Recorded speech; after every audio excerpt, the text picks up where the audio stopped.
धमाका को। Singing by Shivshankar Yadav.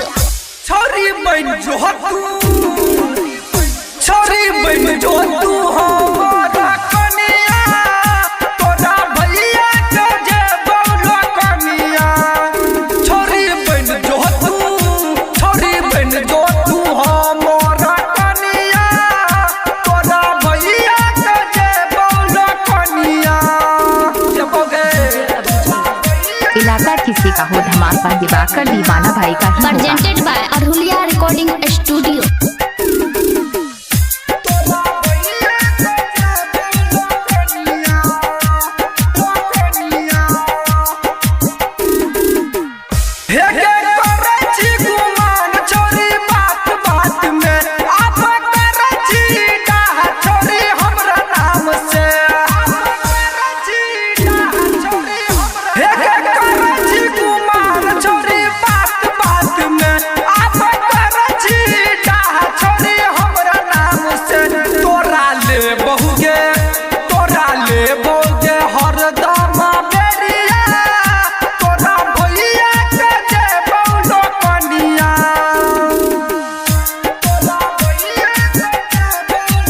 अभी सुन रहे दिवाकर दीवाना भाई।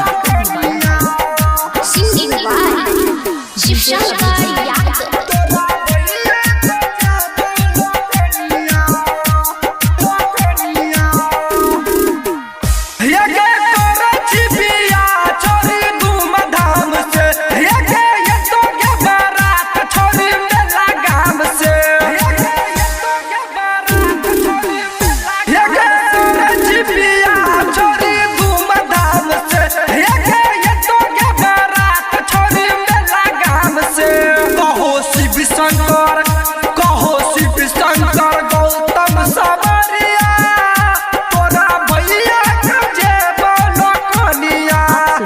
दिवाकर दीवाना भाई को ग्राम बगीवा जिला मधुबनी।